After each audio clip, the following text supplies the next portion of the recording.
আর্জেন্টিনার পতাকা কিনে, কাপড় কিনে বড় বড় লম্বা শাড়িতে আর্জেন্টিনার পতাকা টাঙায়, নিজের পকেটের টাকা দিয়ে ব্রাজিলের পতাকা অনেক বড় করে টানায়। সেই কুলাঙ্গার সন্তান তার পিতাকে তার ভরণ পোষণ দেয় না, এই কুলাঙ্গার সন্তান তার মাকে ভরণ পোষণ দেয় না। এই কুলাঙ্গার সন্তান ইহুদি খ্রিস্টানের সাপোর্ট করার জন্য, যে ইহুদি খ্রিস্টান মুসলমানদের রক্ত চুষে খায়, যে ইহুদি খ্রিস্টান মুসলমানদেরকে মেরে একদম শেষ করে দিচ্ছে, যে ইহুদি খ্রিস্টানরা ফিলিস্তিনের মুসলমানদেরকে, যে ইহুদি খ্রিস্টানরা মুসলমানদেরকে, যে ইহুদি খ্রিস্টানরা ছোট ছোট বাচ্চাদেরকে বোমা মেরে ধ্বংস করে দিচ্ছে, আজ আমাদের সমাজের মুসলমান সন্তানেরা, আজ আমাদের সমাজের মুসলমান সন্তানেরা এই ইহুদি খ্রিস্টানের সাপোর্ট করতেছে। যেই নবী রাসূলরা ইহুদি খ্রিস্টানের বিরুদ্ধে জিহাদের ঘোষণা করে দিয়েছিলেন, সেই এই কাফের মুশরিকদের বিরুদ্ধে আজ আমাদের মুসলমানরা সাপোর্ট দিয়ে যাচ্ছে। যদি আজ কালিমার পতাকা উড়াইতো, তাহলে সেই বাচ্চাকে, সেই যুবককে সেলুট দেওয়া হইতো। কিন্তু সেই যুবক, যে মুসলমানের বাচ্চা, তার উচিত ছিল তার বিল্ডিং এর ছাদে লা ইলাহা ইল্লাল্লাহর পতাকা উড়বে। সেই মুসলমানের বাচ্চা তার ঘরের আঙ্গিনার মধ্যে লা ইলাহা ইল্লাল্লাহর পতাকা উড়বে।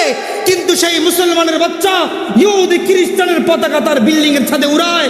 এই ইহুদি খ্রিস্টানের পতাকা, সেই ইহুদি খ্রিস্টানের পতাকা গাছের আগায় ঝুলায়। আফসোসের বিষয়, পরিতাপের বিষয়। উচিত ছিল কালিমার পতাকা ছাদে উড়ানো, উচিত ছিল কালিমার পতাকা গাছের ঢালে টাঙানো। আমাদের মুসলমানদের উচিত ছিল টাকা দিয়ে কালিমার পতাকা অনেক লম্বা পর্যন্ত সারিয়ে বাঁধানো, লা ইলাহা ইল্লাল্লাহর স্লোগান দেওয়া উচিত ছিল। আজ আমাদের সমাজের যুবক ভাইয়েরা ব্রাজিল ব্রাজিল, আর্জেন্টিনা আর্জেন্টিনা বলে চিৎকার করতে যাচ্ছে। আফসোস এবং পরিতাপের বিষয়, ব্যথা হয় দিলে।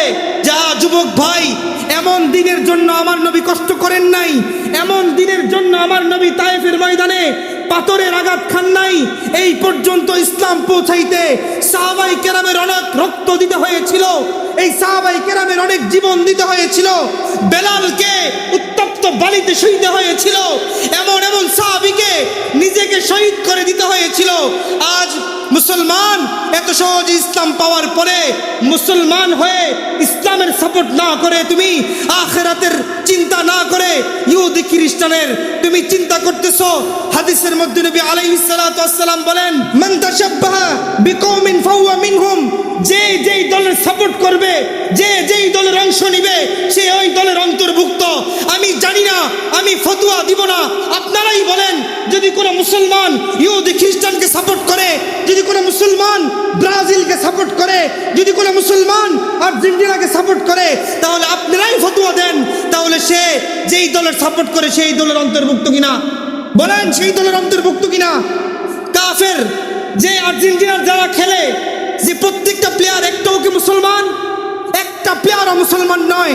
ব্রাজিল যারা খেলে তারা কি একটাও মুসলমান? তারা একজনও মুসলমান নয়। তাহলে আমি মুসলমান হয়ে যদি কাফেরদেরকে সাপোর্ট করি, তাহলে নবীর এই হাদিসের মাধ্যমে বোঝা যায় আমি ওই দলের অন্তর্ভুক্ত। তার মানে ফতোয়া আপনারাই দেন।